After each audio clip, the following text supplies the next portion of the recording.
Bhakti Devi ki jai, Yogamaya Purnamasi ki jai, Krishna Mahadev ki jai, Jagannath Baladev Subhati Sudasan Chakraji ki jai, Purushottam Chaitra ki jai, Vishnu Bhagavan ki jai, Bhakti Prabhu Shri Prahlad Maharaj ki jai, Grantiraj Srimad Bhagavatam ki jai, Shri Harinam Sankirtan ki jai, Anantakoti Vaishnav Vrinda ki jai, Samagata Bhakta Vrinda ki jai, Nitai Gaur Premanandi Hari Bol.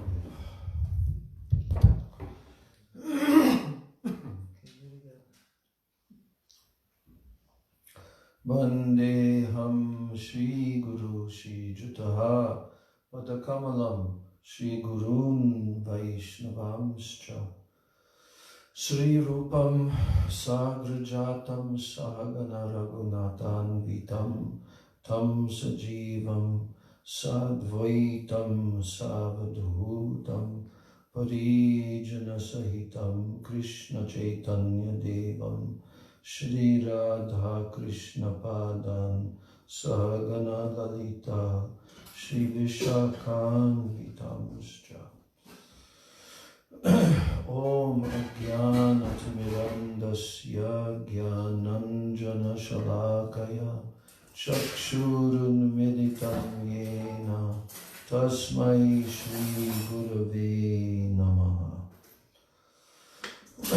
Mukam Karoti Vachalam Pangam Langayate Girim Yat Kripa Tamaham Vande Shri Gurun Dinataranam Vancha Kalpa Tarubhyascha Kripa Sindhubhya Evacha Patitanam Pavanebhyo Vaishnavebhyo Namo Namaha Namo Mahabhadanyaya Krishna Prema Pradayate Krishnaya Krishna Chaitanya Namne Gauratishe Namaha Nityananda Maham Naumi Sarvananda Karam Param Harinama Pradam Devam Avadhuta Shiromanim Panchatattvatmakam Krishnam Bhakta Rupa Swarupakam Bhaktavataram Bhaktakyam Namami Bhakta Shaktikam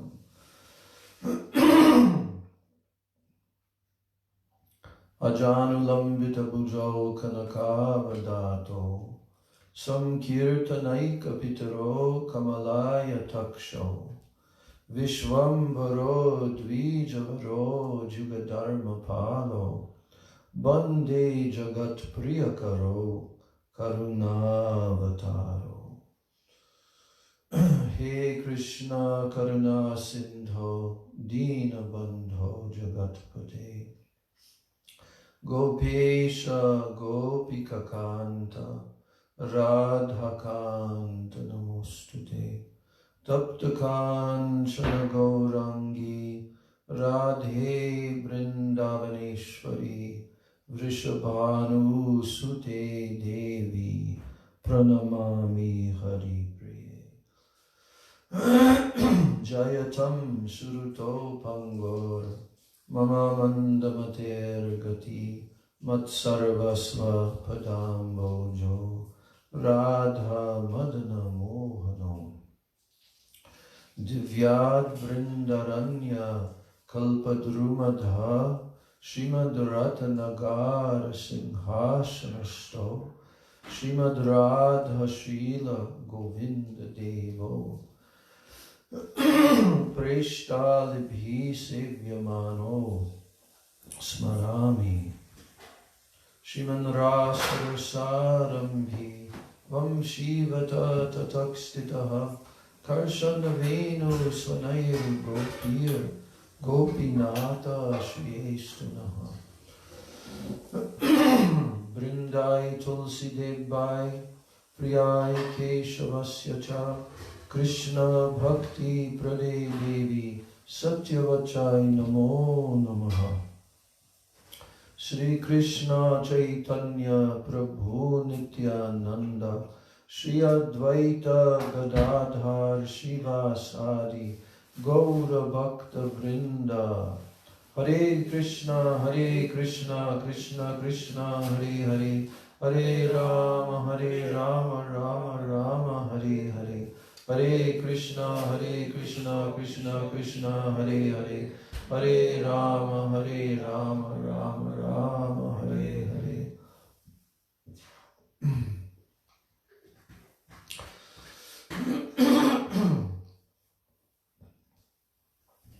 I'm offering my unlimited Dandavat pranams and my Shraddha Pushpanjali at the lotus feet of my most worshipable beloved Gurudev, Nitya Lila Pravishta Om Vishnu Pada Paramahansa, Asto Tarasata Sri Srila A.C. Bhakti Vedanta Swami Maharaj, Srila Prabhupada.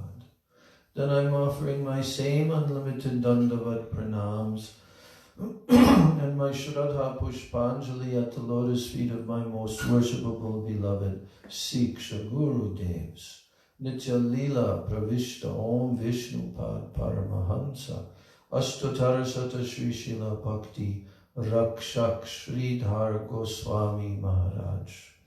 Then Nitya Lila Pravishta Om Vishnu Pad Paramahansa, Ashtotarasata Sri Srila Bhakti Vedanta Narayan Goswami Maharaj. I'm offering my Dandavat pranams to the lotus feet of all of my Sri Sri Rupa Nuga Guru Varga, and my Dandavat pranams to all the Vaishnavas and all the Vaishnavis.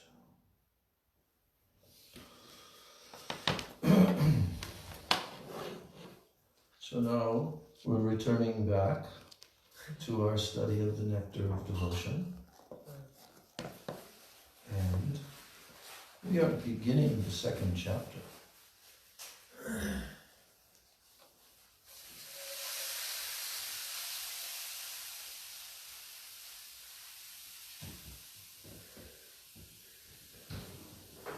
Oh, yeah. Okay.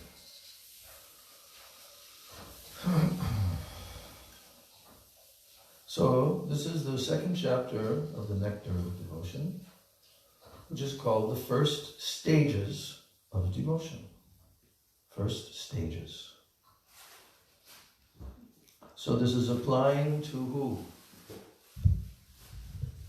Some jiva who has been floating along in the endless ocean of material existence for millions of lives. Somehow he's acquired some good fortune, right? Bhagyavan, Bhagya, good fortune. Brahmanda Brahmite Kona Bhagyavan Jeev. Guru Krishna Prasade Pai, Bhakti Lata Beach. By the mercy of Guru and Krishna, he now attains the Bhakti Lata Beach, the seed of the creeper of bhakti. So, this is applying to that jiva in which we fall into that category. Those of us in this room and those of us who are watching, all fall into this category. That we somehow floated up onto the shore. And then we were pulled on the shore, like Markandeya Rishi, pulled on the shore by Surabhi Devi. So we've literally been pulled onto the shore of bhakti. So now our duty in life becomes different than it was for millions of lives. Now it becomes one-pointed, one objective. So Sri Chaitanya Mahaprabhu very mercifully taught this whole science to Srila Rupa Goswami. And Srila Rupa Goswami fully realized it.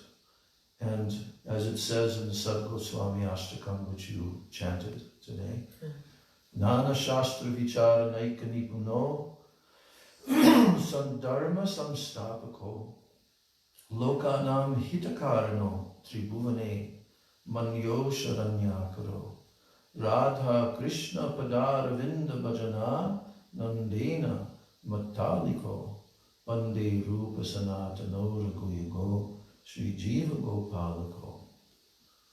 We all memorized this verse because whenever we had this class of Nectar of Devotion, we always recited that verse because it was quoted by Srila Prabhupada in the beginning. So it became our habit to chant that verse. And what is the meaning of that verse? Nana Shastra Vichara Naika Nipuno. Nipuno means very expert. Even Nipun also can mean genius. Shastra Nipun. This term Nipun, Nipuno, it is given to Srila Bhakti Rakshak Sridhar Maharaj. Yeah, after Srila Bhaktisiddhanta Saraswati Thakur saw one of his contributions, written contributions, and also he settled some matter, forget what it was, but Srila Bhaktisiddhanta Saraswati Thakur gave him the title Shastra Nipun, scriptural genius. Yeah, Nipun. So here the same word is used by Srila Srinivasacharya in his Sad Goswami Astakam. He says, Nana Shastra Vichara Naika Nipuno. They were very expert in Vichara Naika, Vichar, Shastra Vichar, examining all the Shastras. And in order to do what? Saddharma samstapako. Establish eternal religious principles. That's right. And what is the eternal religious principle? Sanatana Dharma. What is that?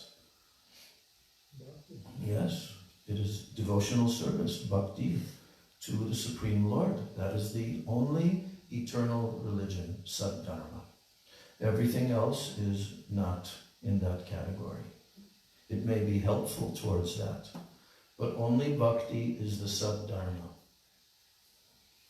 So if you examine the conversation of Chaitanya Mahaprabhu with Ramananda Roy, where he's progressively going from one suggestion to another, all of them are in relation to bhakti. Even though Mahaprabhu may say, well, that is external. But still, from the very first suggestion, that Vishnu Aradyate Panta, Varnashrama Charagata, Purushena Parakuman, Vishnu Aradyate Panta, Nanyat Tattoshakaranam. That the Vishnu Aradya, that means in the pathway of Varnashram, Vishnu is worshipped, Aradyate. So that means bhakti, right? Yes or no? If Vishnu is being worshipped, is that bhakti? Yes, it is. But it depends on the level of understanding of the practitioner. But in the Vedic system, everyone is taught. In the Varnashram system, everyone is taught. All human beings are taught that Vishnu is the Supreme Personality of Godhead and we must worship him. So that's bhakti. So Nana Shastra Vichara Naika Nipuno Saddharma Samstapako Lokanam Hitakarano Tribhuvane Manyo Sharanya Karo. You know what that line means? Worship all over the three worlds. Yes. Yes. Tribhuvan. Tribhuvane. In all the three worlds, they are worshipable and Sharanyakaro. They are worth taking shelter of. Lokanam hitakarano. What does that mean? Lokanam hitakarano. It means to all living beings. Loka. Loka means all persons. Hitakarano. They are giving the highest benediction of benefit. They are giving benefit to everyone. Lokanam hitakarano. You're trying to give this highest benefit to all living beings. Then, Radha Krishna Padaravinda Bhajananandena Mattaliko. What does Matta Aliko mean? Mattaliko. What is Aliko? Or Ali? Bumblebee. And Matta means like a mad bumblebee, right? So, Radha Krishna Padara Vinda Bhajana Anandena. Like a mad bumblebee, they are worshipping the lotus feet of Radha and Krishna Padara Vinda. Radha Krishna Padara Vinda Bhajana Anandena. With ecstatic, transcendental praying. Like a mad bumblebee. Vande Rupa Sanatana Raghuigo Sri Jiva Gopalako. I worship the lotus feet of those 6 Goswamis. So Srila Prabhupada, in the early days, you may remember that he told one of the early sannyasis, says, if you want to become a Goswami, which at that time we thought controller of the senses, Goswami. But if you want to become a Goswami, then every day you should chant the prayers, the 8 verses to the 6 Goswamis. And I remember when I was young, hearing that and thinking, oh, so that's how you become a controller of the senses. But actually, it means to become absorbed in gopi praying. That's what that whole ashtakam is all about, that. Gopi praying. In every single verse, 6 Goswamis are being described. What are their internal moods? And also, what do they do externally? So, now we're going to hear about the first stages of devotion. He begins by saying the 3 categories of devotional service, which Srila Rupa Goswami describes in Bhakti Rasamrita Sindhu, are listed as devotional service in practice. What's that called? Yes. Devotional service in ecstasy. And devotional service in pure love of Godhead. Yeah. There are many subheadings in each of these categories. Generally, it is understood that in the category of devotional service in practice, there are 2 different qualities.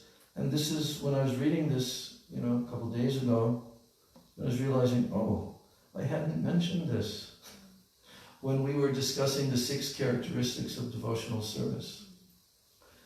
You'll see what I hadn't mentioned. In practice, there are 2 different qualities in the category of devotional service in practice. There are 2 different qualities. But what we were doing was we were dividing them into 2, 2, and 2. But actually it's not that way. He goes on and says, devotional service in ecstasy, Bhav Bhakti, has 4 qualities. So in other words, those same 2 plus 2 more. Yeah.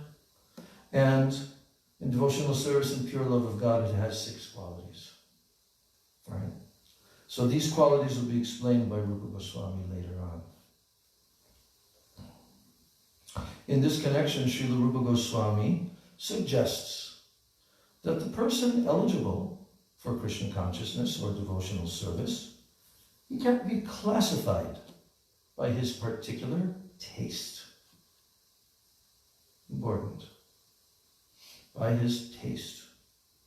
Rupa Goswami says that devotional service is a continual process from one's previous life. So he's making that connection firmly. That's how we got here. No one can take to devotional service, can take to it, unless he has had some previous connection with it.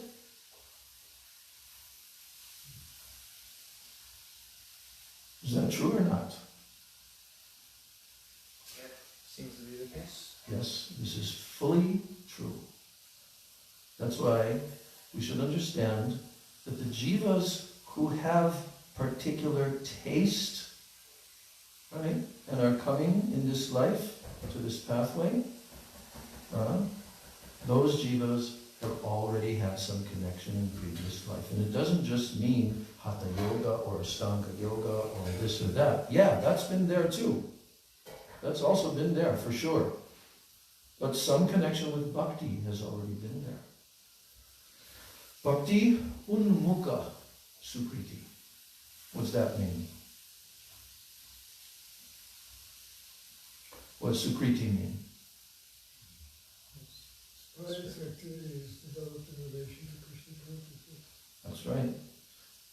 Pious activity, sukriti. Sukriti means very good, meritorious activities. But there are 3 different types of meritorious activities. Karma unmukha sukriti. What's that mean? That means someone who became a pious individual on the level of karma, right? He liked to do various charity activities for people that are suffering and so forth. That's all on the level of karma. Karma unmukha sukriti. So he attained some sukriti from that. Then there's jnana unmukha sukriti, which is what? On the basis of knowledge. Credit on the basis of knowledge. What kind of knowledge? Philosophy. It means impersonal. Most of the time, when we hear the term gyan, most of the time, like there are many jnanis, right? And jnanis use the process of philosophical speculation, right? Extrapolating. But that's the process that the impersonalists utilize to try to attain realization of the impersonal Brahman. So in the course of trying to do that, a person lives their life in a certain way. We were talking about Vaishnava Das, the Mayavadi sannyasi who came into the grove with all the Paramahansa Vaishnavas in Jagadharma. And he had lived his life in a very, very pure way. But he hadn't tasted one drop of nectar. You know, he was very high caliber, very purified senses, everything. Not committing any sinful activities, so forth, controlling mind, senses, everything. Aiming at impersonal Brahman. But it took what to make him come towards this pathway? In what way? That's right. There's a verse in the Manasiksha which describes, when that pure devotee comes in the pathway of my vision, it's described as the pathway of your vision. And suddenly, that happened. He saw this devotee experiencing ecstasy. He saw the symptoms on his body. And this sannyasi became mad. Wow, how did he attain this? He'd heard about all these ecstatic symptoms, right? Because he studied all the Shastras. But he did not yet have the association of the pure Vaishnavas, so he seeked out. And eventually ended up in Navadvip Dham. You see?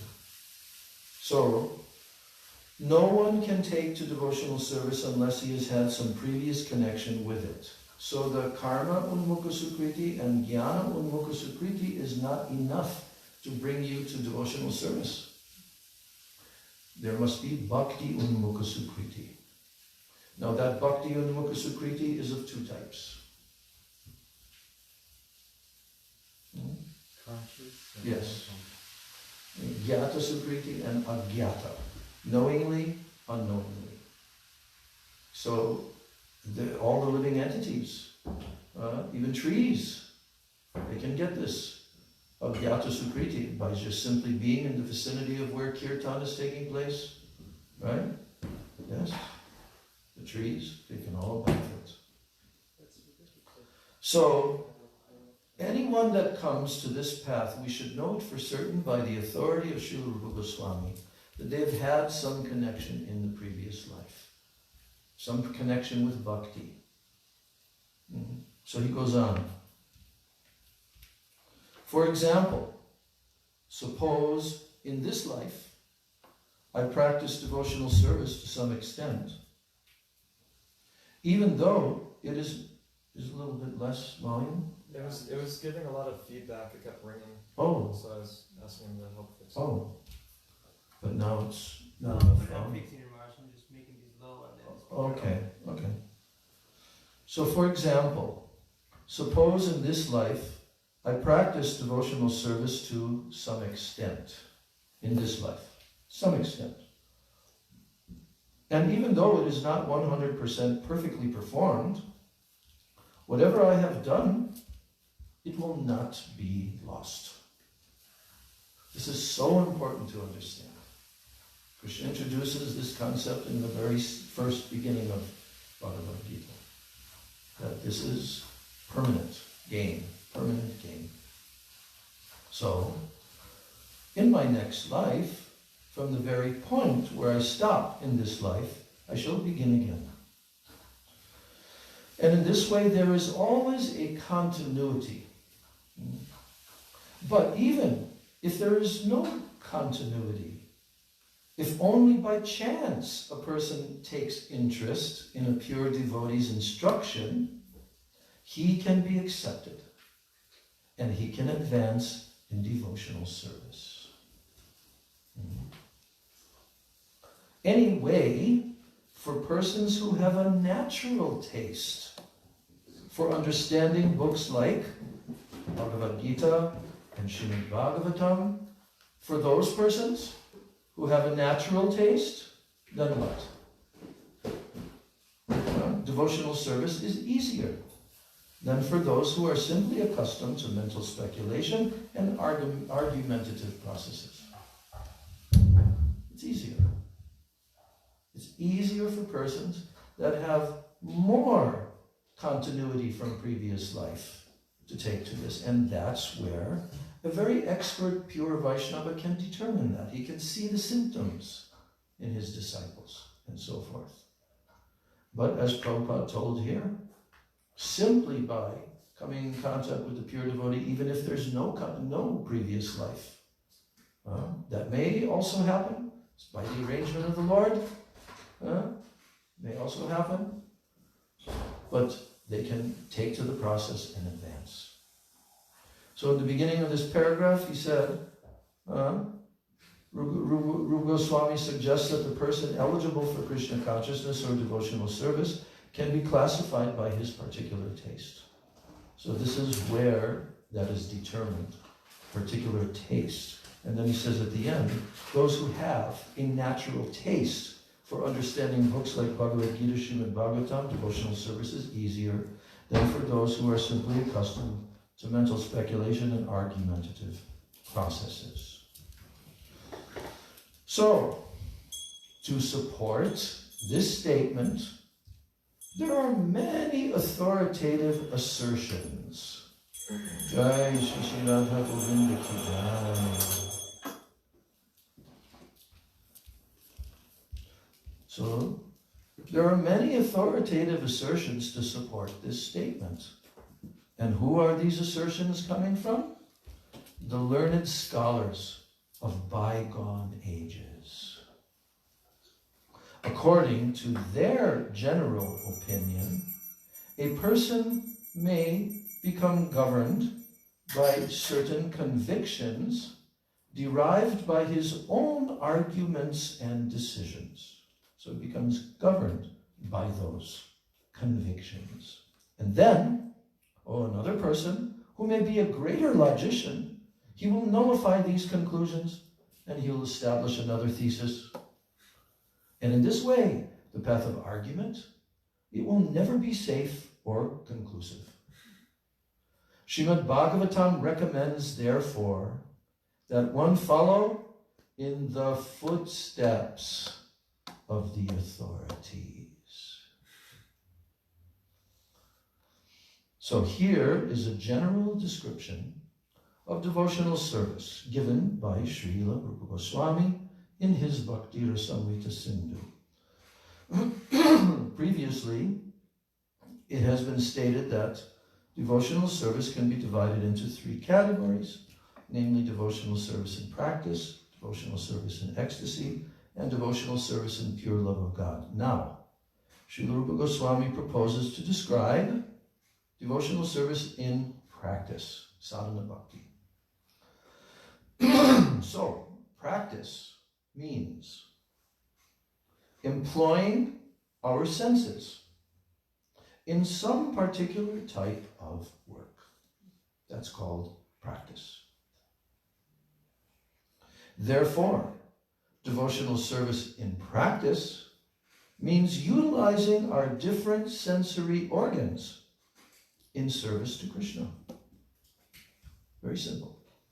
Using our sensory organs in service to Krishna. Some of the senses are meant for acquiring knowledge. What are they called? Knowledge acquiring senses. And some are meant for executing the conclusions of our thinking, feeling, and willing. What are those senses? Working senses. Yes. What are they? Arms, legs, all of these, bodily limbs and so forth. They execute the conclusions of our thinking, our feeling, and our willing. So, practice means employing both the mind and the senses in practical devotional service. This practice, it is not for developing something artificial. So this is an important point. In our preaching, we learned this. We learned to be fully convinced about the fact that this practice that we're doing is not for artificially trying to develop something. No. What is it? He says, it is, for example, a child learns or practices to walk. Do they not? Every single human child, unless they have some bodily defect, they always start trying to walk. First they do what? Crawl. So it's gradual. So this walking is not unnatural. The walking capacity is there originally in the child. And simply by little practice, he walks very nicely. So similarly, devotional service to the Supreme Lord is the natural instinct of who? Every living entity. It's the natural instinct. Even uncivilized men, this is a very nice point Prabhupada makes, even uncivilized men like the Aborigines, they offer their respectful obeisances to something wonderful exhibited by nature's law, right? The storm, the lightning, the this, the that, is natural. They offer their obeisances. And they appreciate that behind some wonderful exhibition or action, there is something supreme. But atheists have become less than Aborigines now. Haven't they? They become less than uncivilized human beings. Because they don't recognize that this sun planet that you see every single day in the sky, from which all life comes, no life form can live without that sun planet, right? Those rays are arranged to provide whatever all the living beings need. Yes? And it happens to move in exactly, perfectly, mathematically calculated down to the microsecond, not deviating from that for millions of years. Oh, but the scientists are so learned and intelligent that they say this has all happened simply by chance, simply by evolution, over billions of years, just happens that way, right? Very intelligent conclusion. There's no intelligence behind it. There's no system there's no intelligent being behind it. It's just all matter.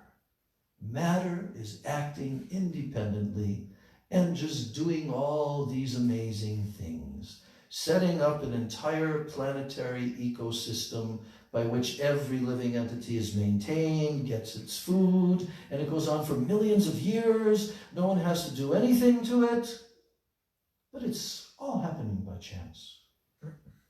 So, the Aborigines know. They sense it because it's a natural instinct of every living entity to offer service to the Supreme Lord. So they don't yet know who the Supreme Lord is, right?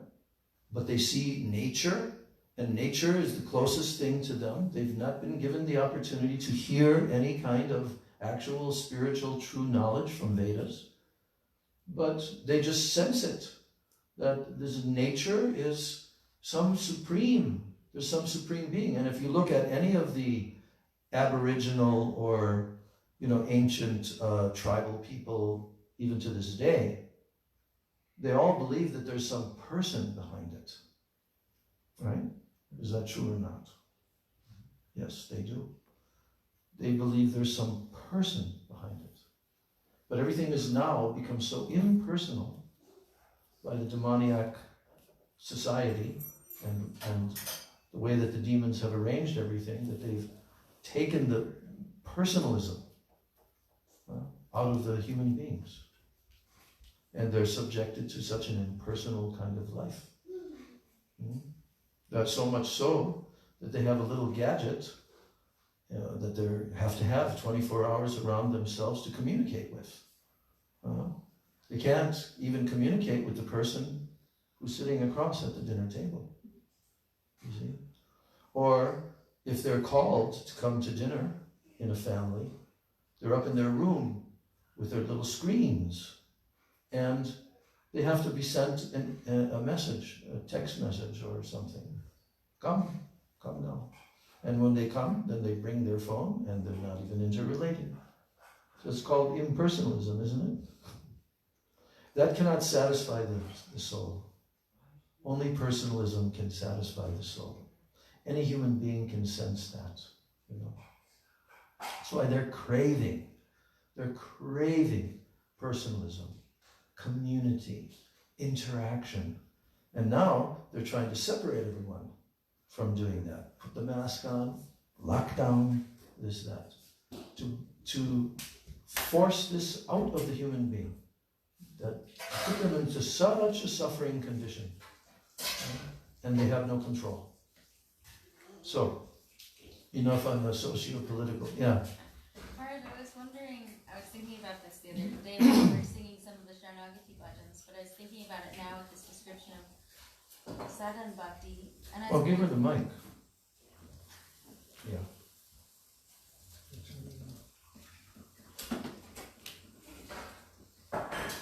Sadhan bhakti.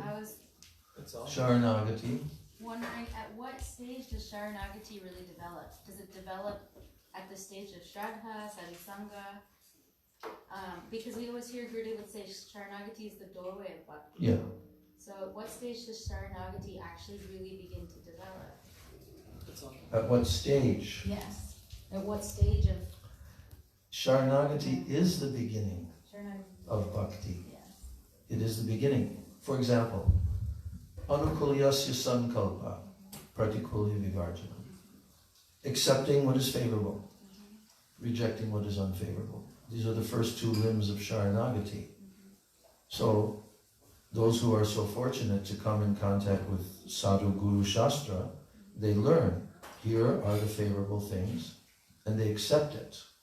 They accept it. That is Sharanagati. And when they hear that these things are not favorable, they reject them. That's Sharanagati.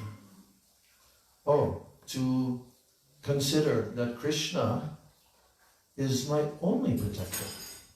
He is my only Raksha, my only protector. No one else can protect. Only Krishna can protect. I cannot protect anyone.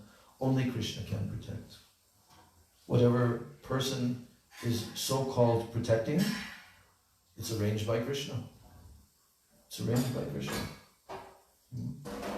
And Krishna is my only maintainer, my only guardian. Now, is that present? Is these kind of moods present in Christianity, for example? Srila Sridhar Maharaj commented about that. He says, yes. To some extent it's present there, and in other monotheistic kind of religions, it's present there. There is a submission. There's a submission, you know. And humility comes, and desire to fully give oneself fully to the Supreme Lord, body, mind, words, everything. So that's developing even prior to someone coming to the path of bhakti, to Krishna bhakti. It's already going on, and that's why we can determine when we go out in public, Braj can attest to this, that some people have a certain kind of temperament, right? And others have a different kind of temperament, right? Yeah. And some people turn out to be very, very nice people. They're very interested, right? Yeah, and they want to take the book, they're interested in it, all of that, because they're pious. They're Sutkritina. So Krishna has those four, remember we went over the four divisions of the pious men who surrender to him. How's it beginning? Chaturvida bhajanti mam jana sukritinor arjuna. Arto jigyasur artarti gyanicha paratarshava. So, people seeking wealth. We see that in Christianity and everywhere, that they pray to God for material benefit in all shapes and forms, right? Because at least they have faith that He's there and He's the supplier. So just like a child will ask their parent, give me this, give me that. So that's the beginning, right? That's the childlike beginning of the jiva soul turning towards God. You are the provider of my necessities, right? Then jigyasur, there comes some curiosity begins to arise. How can I come to know more about the Supreme and my relationship? But on a kind of light level, not very serious. Curiosity. But that's the beginning. These are all steps in terms of Sharanagati. So when you ask, at what stage does Sharanagati begin? Or manifest, I mean, like if we think of the songs of Bhakti Vinod Thakur, like Atmani Vedana. Yes. Like that mood of surrender, can that develop before the stage of like Bhav Bhakti? Or like those, or is that only in the stage of Prema Bhakti that you can have that level of surrender? Okay, one thing we should understand is that, just like we were talking about the 2, 2, and 2, oh my God, it went so fast, sorry. Let me complete this. 2, 2, and 2, right? The 6 qualities. They're all present in the next stage, like that. But only 2 are present in the first 4 and then the second, like that. So in the same way, Sharanagati is present even in the Aborigines. They're submitting in that way, without full knowledge or anything, but the tendency to submit, because you see there's a power greater than you, and therefore you're subject to being controlled by that power. So there's a natural submission, right? So the highest level of Sharanagati is where? Yeah, and in Prema Bhakti, where? In the gopis. There's no higher level of Sharanagati, because Sharanagati is in praying. You can't have praying without Sharanagati. It's not that you go through Sharanagati, then you enter praying, and Sharanagati retires. It becomes more and more and more intensified. Didn't it mention that Sharanagati and Shraddha parallel each other or something? Well, yeah, then you come into a different analysis. Shraddha, what is actually developing? That's a whole nother topic, which we'll discuss on another day. But I think that question has been answered, that when we come to from the sadhana bhakti stage into bhav bhakti, of course, that Sharanagati is becoming more and more developed. And in prem, it's absolute. So from the very beginning, when we submit and we meet Hari, Guru and Vaishnavas, we embrace their teachings, we believe that this is true, this is all true, this is what I must do. I must benefit my eternal soul and surrender to Krishna and follow this process and develop love for Krishna. Then that's Sharanagati. But as it told, it's in different degrees, different levels of realization. That's why some devotees find it more natural and easy for them to follow the process, four regulated principles, all that kind of thing, you know. But some persons have much more difficulty.